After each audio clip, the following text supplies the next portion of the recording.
Selamat datang di video kami di kelompok 5 kelas R2 Bahasa Indonesia.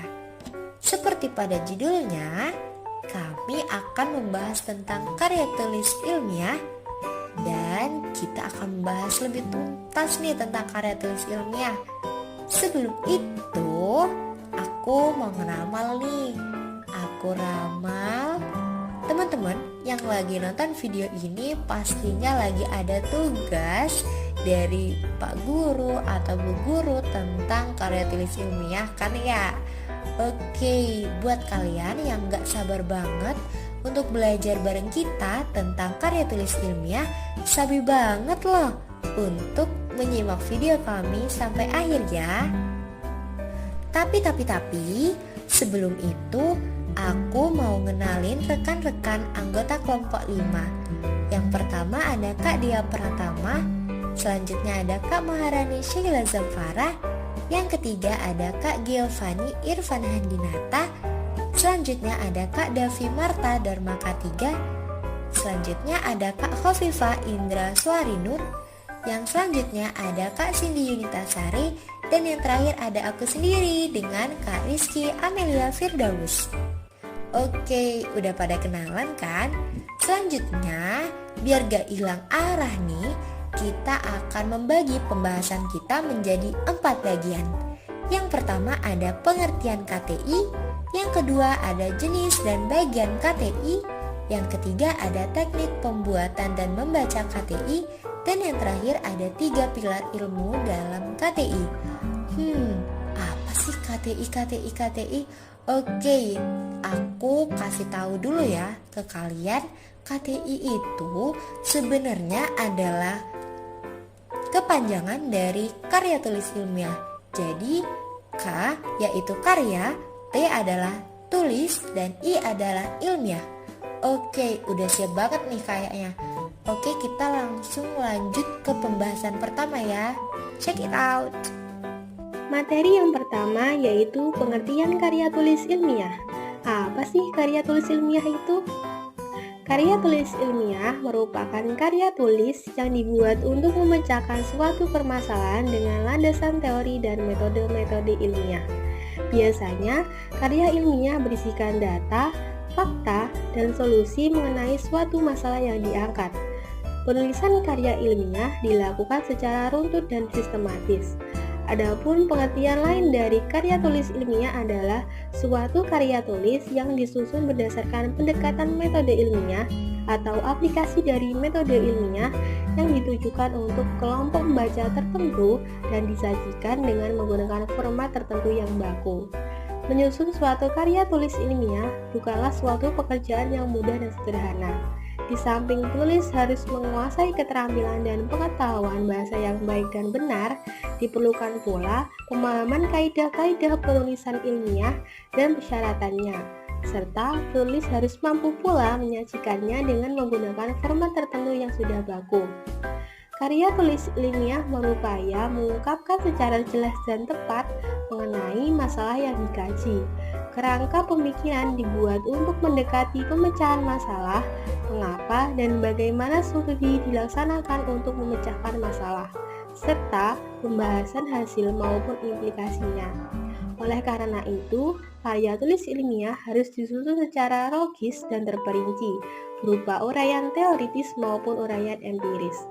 Implikasi dari tulisan karya ilmiah biasanya berupa seminar atau diskusi atau dapat pula lokal karya. Dalam hal ini, semakin multi-interdisipliner ilmu yang digunakan dalam kajian, semakin tinggilah potensi dan kebermanfaatannya bagi perkembangan ilmu masyarakat. Nah, yang selanjutnya, ini adalah gambar dari contoh karya tulis ilmiah di bagian pendahuluan. Dalam karya tulis ilmiah pasti menggunakan pilihan kata yang lugas, eksplisit, dan sesuai dengan aturan pedoman umum ejaan bahasa Indonesia atau PUED. Jenis dan bagian dalam KTI. Di sini ada 4 jenis karya tulis ilmiah. Yang pertama, makalah. Makalah adalah karya tulis bersifat ilmiah yang pembahasannya difokuskan pada suatu masalah tertentu.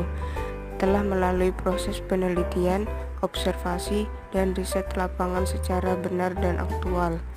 Yang kedua, artikel. Artikel adalah karangan faktual secara lengkap dengan panjang tertentu yang dibuat untuk dipublikasikan di media online maupun cetak. Yang ketiga, proposal. Proposal penelitian sebuah karya ilmiah yang di dalamnya terdapat rancangan konsep penelitian yang cakupannya meliputi teori, alasan, penggunaan metode ilmiah, dan lain sebagainya. Yang keempat, laporan penelitian. Laporan penelitian merupakan tahap akhir dari proses penelitian, di mana peneliti menyampaikan dan mengkomunikasikan kepada audiens hasil akhir risetnya melalui tulisan. Di sini ada 7 bagian dalam karya tulis ilmiah. Yang pertama, abstrak atau ringkasan. Yang kedua, pendahuluan. Yang ketiga, tinjauan teoritis. Yang keempat, metodologi penelitian. Yang kelima, hasil dan pembahasan. Yang keenam, simpulan penelitian. Yang ketujuh, daftar rujukan. Assalamualaikum warahmatullahi wabarakatuh. Perkenalkan, nama saya David Marta Dharma 3 dengan NIM 21151010241. Di sini saya akan menjelaskan tentang abstrak. Abstrak merupakan hasil pengabstrakan penelitian atau kajian yang sedang dibicarakan dalam karya tulis ilmiah. Abstrak sendiri biasanya terdapat pada artikel, jurnal, dan menjadi syarat formal diterimanya naskah untuk publikasi. Bahasa abstrak harus mampu menjembatani bahasa atau objek ilmiah dengan masyarakat ilmiahnya. Abstrak yang merupakan abstraksi penelitian harus menggunakan kosakata-kosakata yang formal dan teknis. Setidaknya pada abstrak memuat secara singkat tujuan dan pemikiran dasar penelitian, metode, hasil penelitian, dan simpulan. Dalam abstrak tidak perlu ada pengacuan pada pustaka, gambar, dan tabel. Penyajian abstrak diletakkan sebelum pendahuluan, setelah judul dan identitas penulis. Abstrak ditulis dalam jarak 1 spasi dan hanya 1 paragraf rata kiri dan kanan. Panjang abstrak maksimal 250 kata dan tidak lebih dari 1 halaman. Pada bagian akhir abstrak terdapat kata kunci terdiri atas 3-5 kata atau frasa yang menjadi objek atau visualisasi masalah pokok dan hal yang dibahas dalam artikel. Selanjutnya yaitu pendahuluan. Pendahuluan memuat latar belakang masalah yang menjelaskan bukti dan fakta empiris yang merupakan pengalaman peneliti dan atau pengalaman penelitian orang lain. Biasanya masalah yang diangkat merupakan masalah yang dihadapi oleh khalayak luas atau menjadi topik ini yang menarik untuk dicari jawabannya melalui sebuah penelitian. Masalah biasanya muncul akibat adanya perbedaan antara apa yang seharusnya ada dan apa yang ada dalam kenyataan, antara yang dibutuhkan dengan yang tersedia, atau antara harapan dan kenyataan. Untuk itu, latar belakang sebaiknya memberikan tantangan riset atau penelitian yang dapat menjawab masalah. Argumen-argumen dan data-data penelitian pendukung sangat perlu diajukan guna mendukung perumusan masalah penelitian.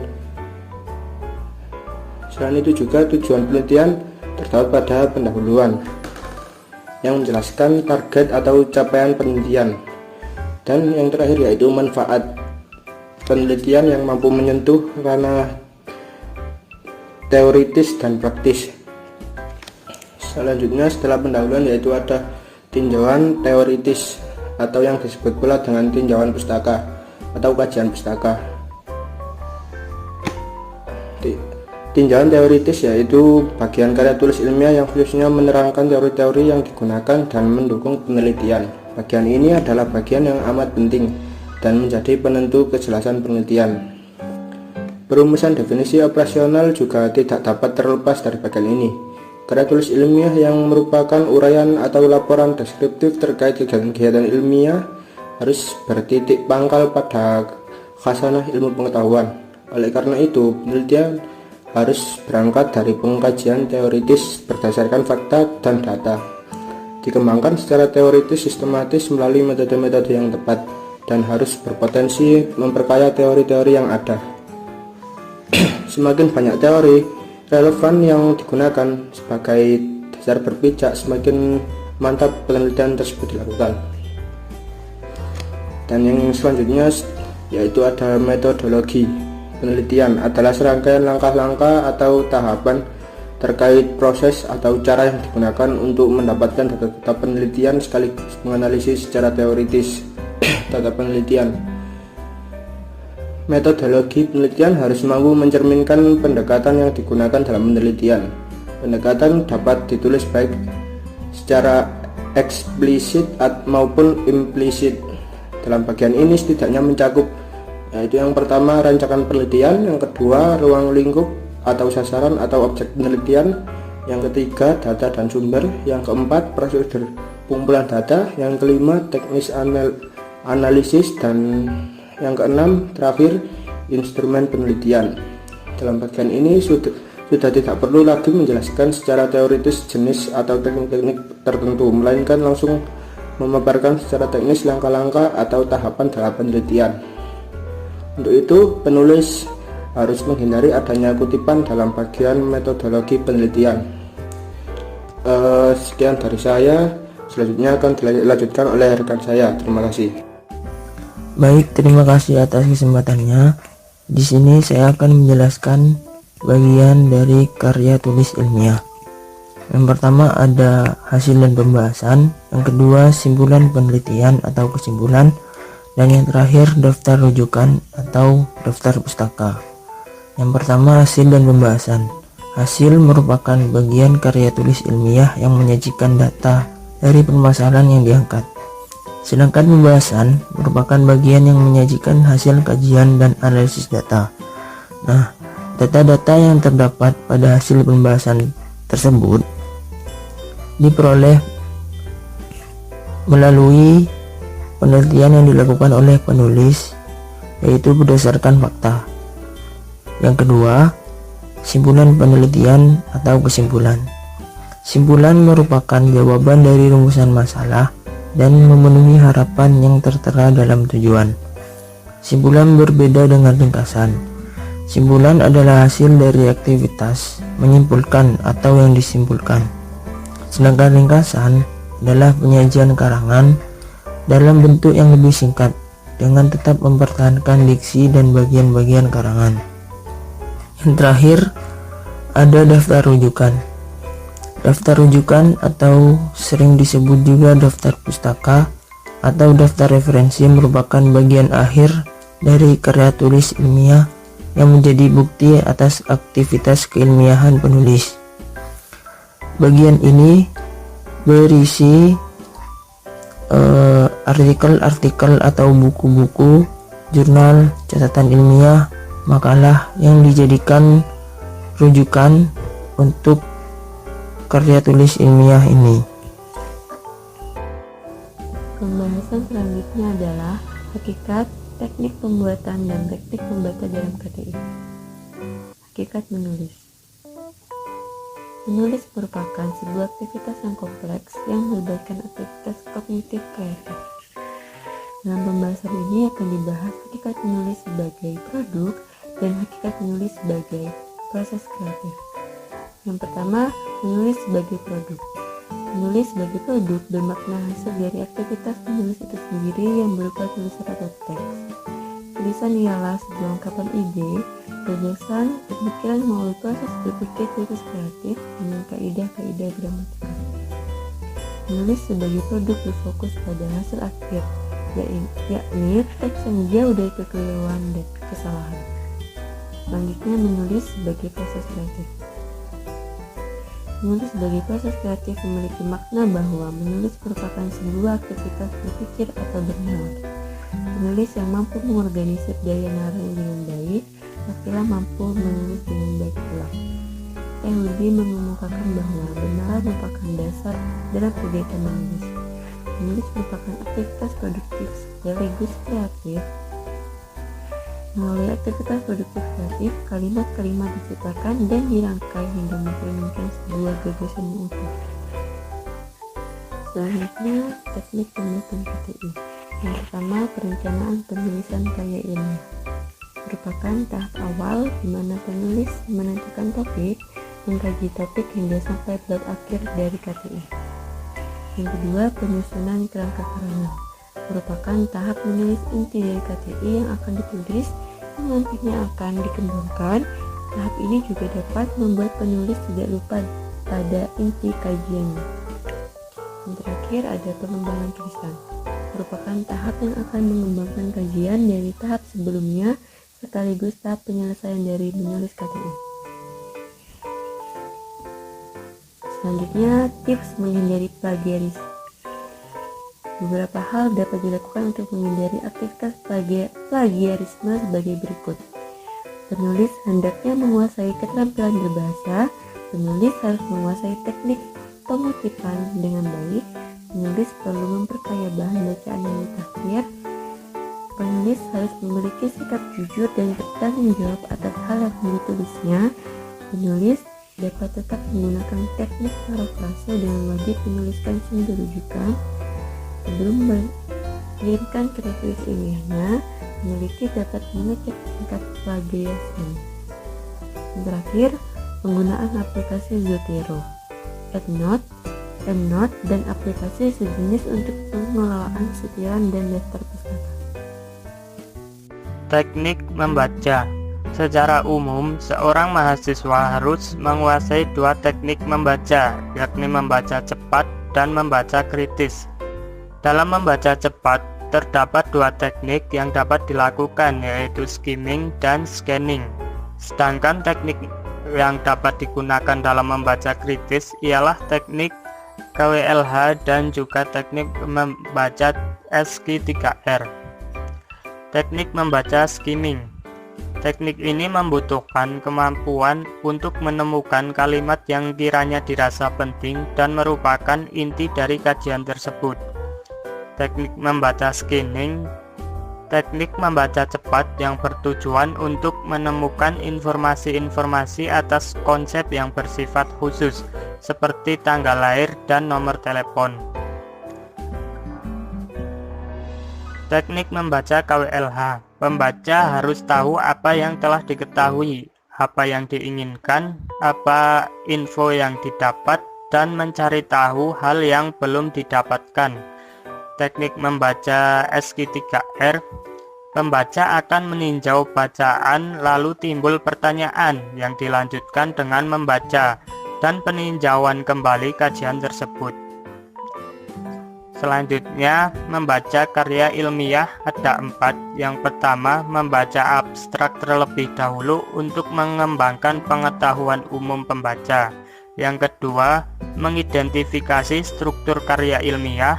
Yang ketiga, membaca secara inspiratif ciri-ciri konvensional tersebut untuk mencapai pemahaman dengan lebih cepat. Yang keempat, berpindah kepada data-data visual yang lebih lengkap dalam karya ilmiah. Yang keempat, ada 3 pilar utama. Ada 3 pilar utama. Yang pertama yaitu ontologis, yang kedua epistemologis, dan yang ketiga adalah aksiologis.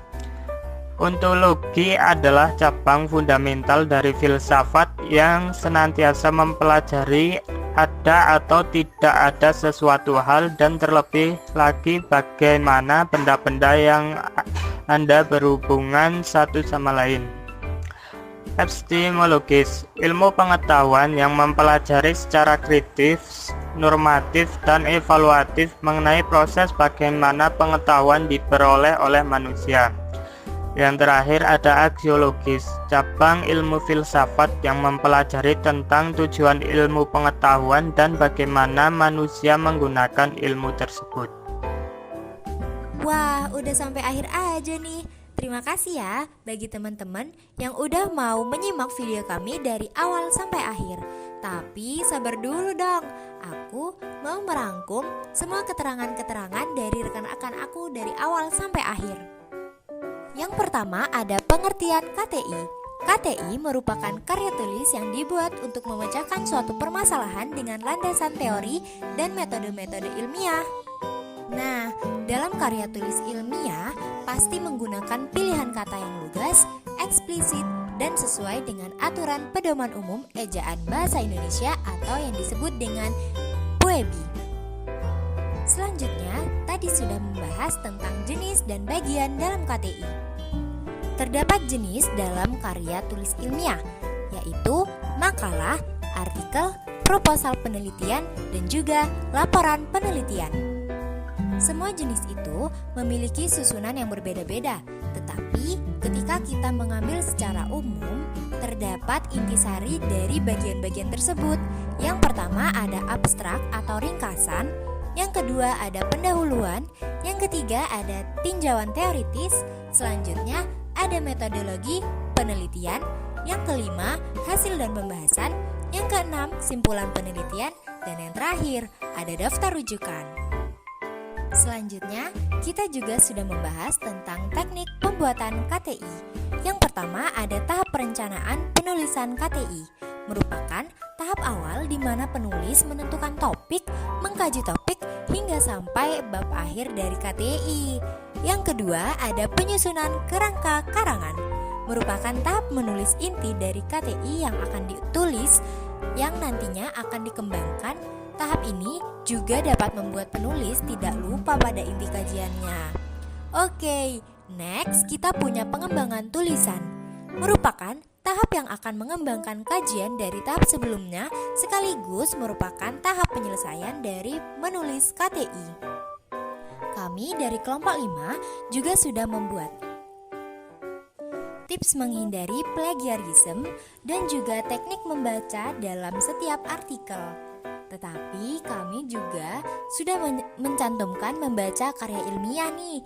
Yang pertama, ada membaca abstrak terlebih dahulu agar lebih mengetahui apa yang akan dibahas nantinya. Yang kedua, ada mengidentifikasi struktur KTI. Yang ketiga, ada membaca secara antisipatif. Yang keempat, berpindah kepada data-data visual yang lebih lengkap dalam karya ilmiah. Yang terakhir, kita juga membahas tentang 3 pilar utama keilmuan yang harus ada dalam karya tulis ilmiah. Yang pertama, ada pilar ontologis, yang kedua ada epistemologis, yang ketiga ada aksiologis. Ontologis merupakan cabang fundamental dari filsafat yang senantiasa mempelajari ada atau tidak ada suatu hal. Yang kedua ada epistemologis yang merupakan ilmu pengetahuan yang mempelajari secara kritis, normatif, dan evaluatif. Yang terakhir ada keilmuan aksiologis. Cabang ilmu filsafat ini mempelajari tentang tujuan ilmu pengetahuan yang nantinya akan digunakan untuk apa sih ke depannya. Oke, semua itu sudah aku rangkumin dan juga diterangkan kembali oleh aku. Udah di penghujung video nih. Terima kasih buat teman-teman yang udah mau menyimak video kami dari awal sampai akhir. Semoga ilmu yang kita pelajari pada hari ini bisa bermanfaat dan juga barokah ke depannya. Sampai jumpa di video kami yang berikutnya. Bye-bye.